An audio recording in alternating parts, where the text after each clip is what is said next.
अब बेटा लास्ट जो हमारी क्लास हुई थी उसमें हम लोगों ने प्रेफरेंशियल शेयर कैपिटल का कास्ट ऑफ कैपिटल कैलकुलेट करने का टेक्निक देखा था।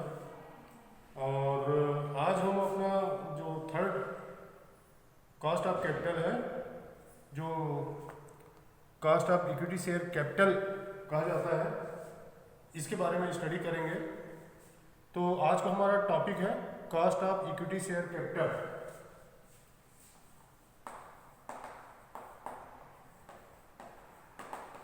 Cast of equity share capital. देखो, जो अपने डेब्ट कैपिटल होते हैं एंड प्रेफरेंशियल शेयर कैपिटल होते हैं, तो इनमें हमको कास्ट कैलकुलेट करने में कोई प्रॉब्लम नहीं होती। क्यों? क्योंकि इनके जो अर्निंग होते हैं वो फिक्स होते हैं। आप जब डिवेंचर इशू करते हैं तो डिवेंचर इशू करने के टाइम पे आपको ये मेंशन करना होता है, बताना होता है अपने डिवेंचर होल्डर को कि किस परसेंटेज से आप उनको इंटरेस्ट देंगे। वहीं आप जब प्रेफरेंशियल शेयर इशू करते हैं तो प्रेफरेंशियल शेयर में भी आपको उनके डिविडेंड रेट मेंशन करने होते हैं।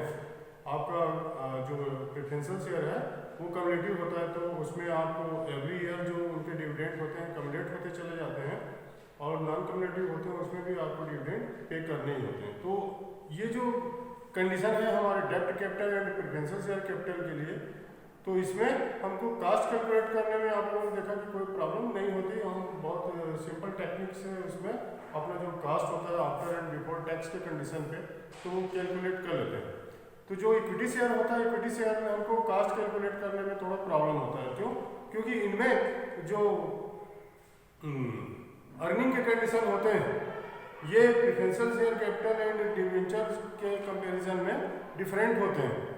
तो इक्विटी शेयर में क्या सिचुएशन होता है? सिचुएशन ये होता है कि जो प्रॉफिट होती है, अवेलेबल प्रॉफिट, उसमें आप सबको पेमेंट करते हैं और लास्ट में जो फाइनल बैलेंस बचता है उस बैलेंस में आप अपने इक्विटी शेयर होल्डर को अपना जो पेमेंट होता है वो करते हैं, है ना। तो इक्विटी शेयर होल्डर के लिए इस कंडीशन पे जो उनके कास्ट होते हैं वो कैलकुलेट करने में प्रॉब्लम होते हैं।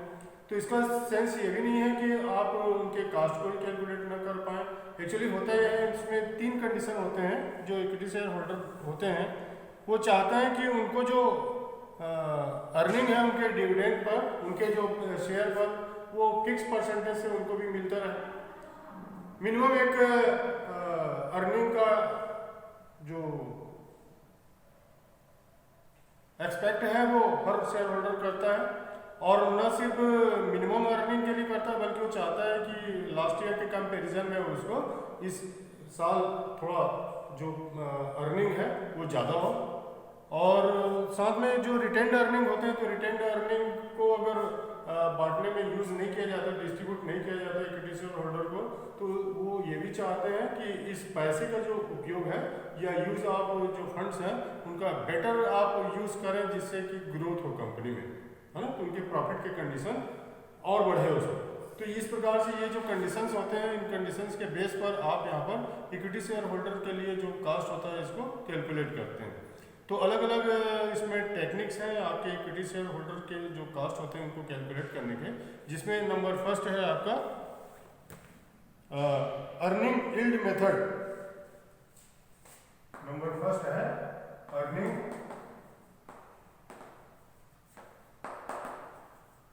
Yield method. Earning yield method में इसमें कॉन्सेप्ट ये होता है कि जो इन्वेस्टेड जो कैपिटल होता है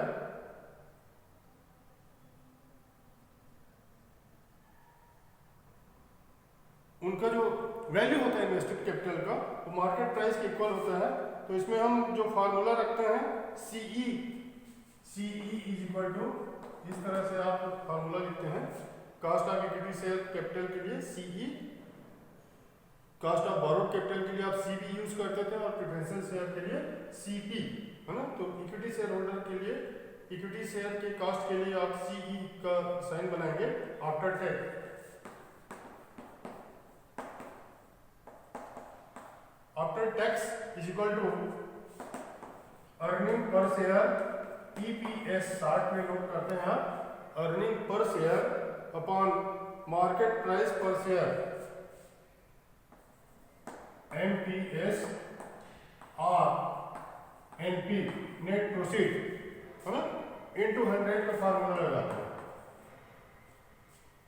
अर्निंग पर शेयर के लिए जो प्रॉफिट होती है उस प्रॉफिट में नंबर ऑफ शेयर को आप डिवाइड कर देते हैं तो इससे आपको EPS मिल जाता है, earning per share. And market price per share आपको क्वेश्चन में दिया जा सकता है, तो मार्केट प्राइस पर शेयर या नेट प्रोसीड जब क्वेश्चन में अवेलेबल होगा तो उसमें फिर आप ये फार्मूला यूज करके अपना जो कॉस्ट ऑफ इक्विटी शेयर है आफ्टर टैक्स इसकी वैल्यू को कैलकुलेट कर लेंगे, है ना। तो एक क्वेश्चन देखते हैं, इस क्वेश्चन में किस तरह से आप अपना जो कास्ट है वो कैलकुलेट करेंगे अपने इक्विटी शेयर के लिए। तो ये क्वेश्चन है इलस्ट्रेशन का। A limited is earning currently ₹1 lakh. It has issued 10,000 share of ₹100 each, fully paid. The market price of this share is 160. MPS दिया हुआ इसमें 160 का। Find out the cost of equity share capital. ठीक, तो earning per share सबसे पहले आप calculate करेंगे EPS। तो EPS कैलकुलेट करने के लिए आपको दिया गया है प्रॉफिट, तो प्रॉफिट बता रहा है A limited is earning currently ₹1 lakh। तो profit available for equity share holder is 1 lakh divided by number of equity share करेंगे तो it has issued 10,000 shares of ₹100 each बोल रहा है। तो नंबर ऑफ शेयर कितने हैं 10,000 हैं, तो इसको आप डिवाइड करेंगे 1 lakh डिवाइडेड बाय 10,000 तो आपको EPS मिल जाएगा 10 रुपीज। ठीक, EPS मिल गया 10 रुपीज। अब EPS कैलकुलेट करने के बाद MPS देखते हैं आप, क्या क्वेश्चन में आपको MPS और NP दिया गया है। तो क्वेश्चन में आपको MPS दिया गया है 160 का, ये देखिए, ठीक है 160 का दिया गया है आपको MPS। तो MPS दिए होने पर अब अर्निंग पर शेयर आपके पास है और मार्केट प्राइस पर शेयर है, तो इससे आप CE कैलकुलेट करेंगे। तो CE कैलकुलेट करेंगे तो यही उसकी वैल्यू को पुट कर लेते हैं। EPS में हो जाएगा earning per share 10 divided by MPS 160 into 100 करेंगे तो इससे आपको उसकी वैल्यू मिल जाएगी 6.25%। ये हो गया cost of equity share capital after tax is 6.25%। ठीक है बेटा, तो इस तरह से आप अपना अर्निंग यील्ड मेथड से, ये नंबर फर्स्ट था अर्निंग यील्ड मेथड।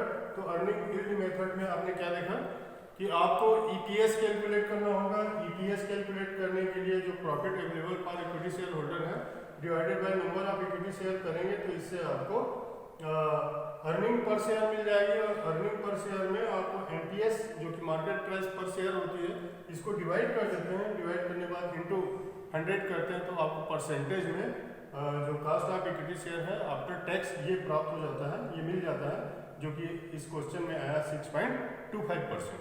ठीक है, अब नंबर सेकंड मेथड है इसका cost of equity share capital का, वो है आपका dividend yield method. Number second है डिविडेंड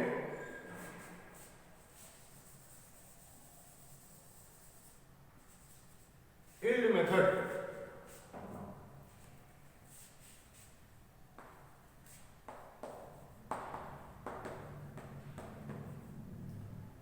डिविडेंड यील्ड मेथड में आपका जो फार्मूला होता है CE after tax is equal to DPS upon MPS होता है। ये देखिए, ये EPS की जगह में यहां पर होता है DPS,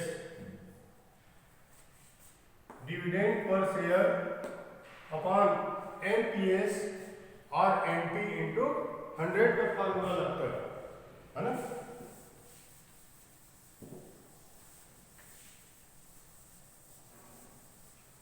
तो फर्स्ट में हमने क्या देखा, फर्स्ट जो था earning yield method, earning yield method में ईपीएस अपॉन एमपीएस का फार्मूला यूज हुआ था, वहाँ अर्निंग पर शेयर आपको कैलकुलेट करना पड़ा था। यहाँ डिविडेंड पर शेयर आपको कैलकुलेट करना पड़ सकता है। तो डिविडेंड पर शेयर या तो क्वेश्चन में दिया जा सकता है या आपको कैलकुलेट करना पड़ सकता है ना। तो इसका जो फार्मूला है डीपीएस अपॉन एमपीएस इंटू 100, तो इसमें सी का मतलब हो गया cost of equity share after tax, DPS का सेंस हो गया डिविडेंड पर शेयर का, और एमपीएस का सेंस मैंने अभी बताया मार्केट प्राइस पर शेयर, और एमपी का सेंस होता है नेट प्रोसीड।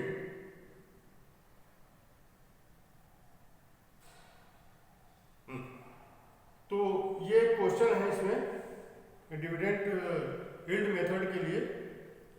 क्वेश्चन दिया गया है X limited has issued 2000 equity shares of ₹100 each, ठीक, 2000 equity shares of ₹100 each as fully paid. The company has earn a profit ₹20,000 after tax. The market price of this share is 160 per share, ठीक है। The company has paid a dividend of ₹8 per share. अब ये dividend बता रहा है ₹8 per share है। Find out the cost of equity share capital. तो DPS दिया गया है क्वेश्चन में, डीपीएस ये ₹8 दिया गया है ना। डीपीएस डिविडेंड पर शेयर ₹8 दिया गया है। अर्निंग पर शेयर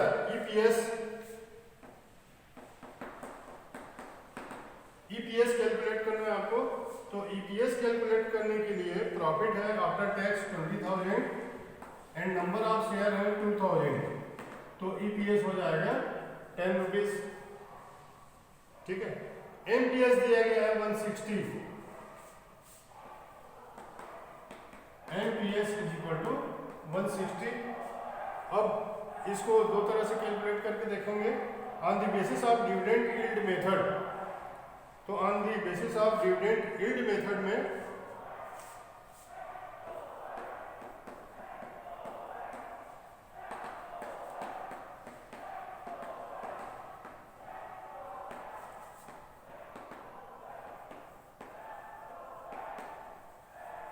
फार्मूला आपके सामने है dividend per share upon MPS और एनपी। तो यहाँ डीपीएस डिविडेंड पर शेयर ₹8 है अपॉन एमपीएस 160 है,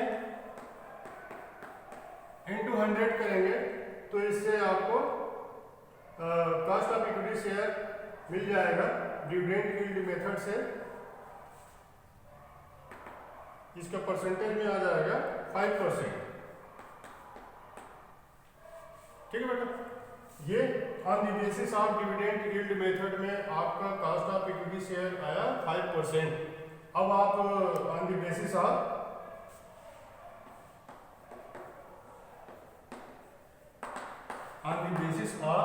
अर्निंग यील्ड मेथड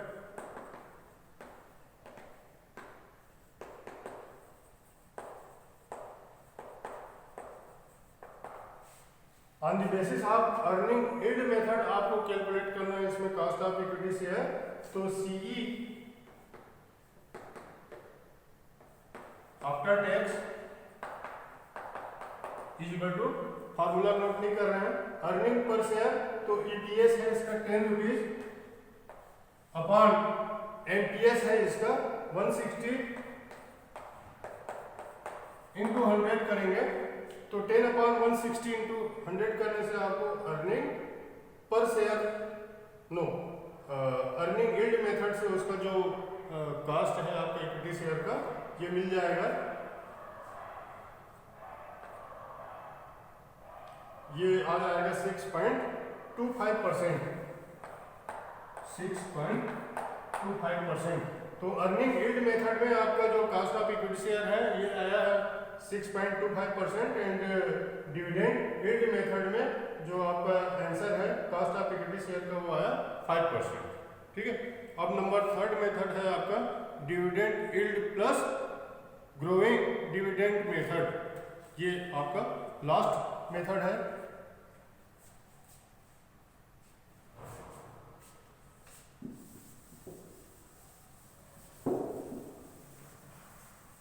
इसमें जो ग्रोथ होता है वो क्वेश्चन में दिया जाता है किस हिसाब से, किस परसेंटेज से आपका ग्रोथ होगा, तो उस ग्रोथ को आपको प्लस जी करके आपको नोट करना होता है। तो डिविडेंड यील्ड मेथड, ये नंबर 3 है, dividend yield plus dividend yield plus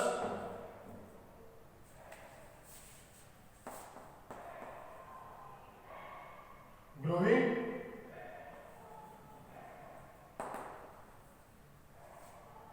dividend method.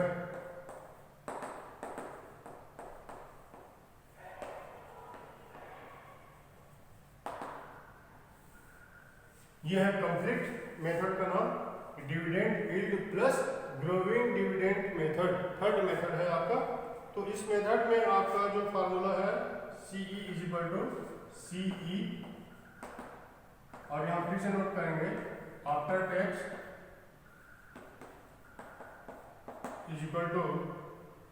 DPS upon NPS और NP into 100 प्लस जी का जो सेंस होता है ग्रोथ रेट ऑफ डिविडेंड होता है। जो जी का सेंस होता है वो क्या होता है, ग्रोथ रेट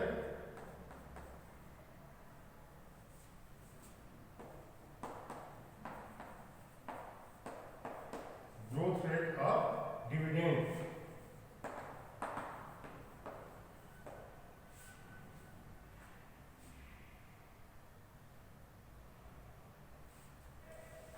तो ये थर्ड मेथड है। थर्ड मेथड के लिए एक क्वेश्चन देखते हैं। ये एक छोटा सा क्वेश्चन है। एक्चुअली कास्ट ऑफ कैपिटल में ऐसे छोटे छोटे क्वेश्चन ही आते हैं, तो आपको A B करके पार्ट में क्वेश्चन दिए जा सकते हैं, है ना। 2 क्वेश्चन दिए जा सकते हैं 7.5 के।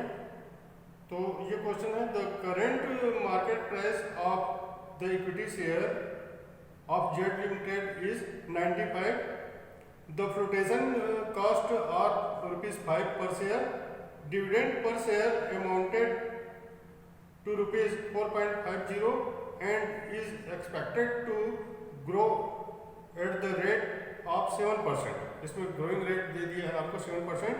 You are required to calculate the cost of equity share capital.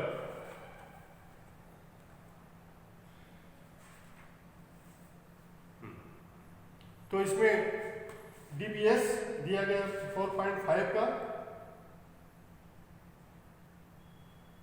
DPS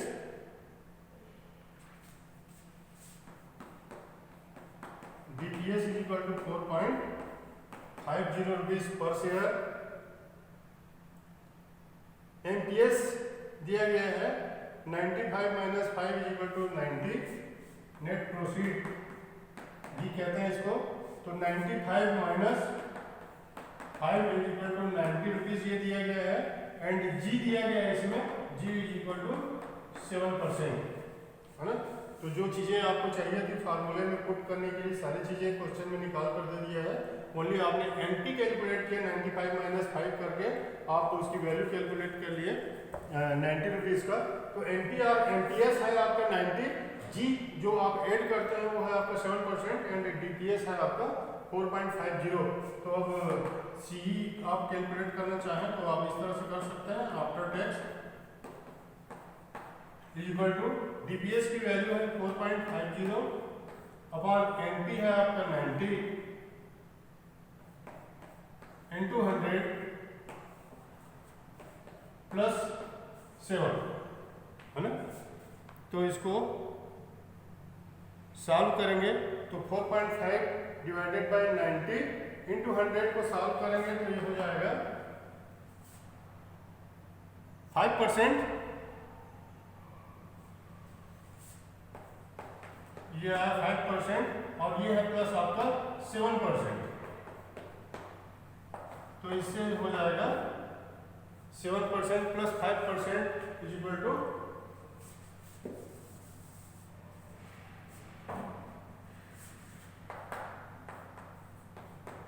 12%। ये कास्ट ऑफ इक्विटी शेयर हो गया dividend yield plus growing dividend methods.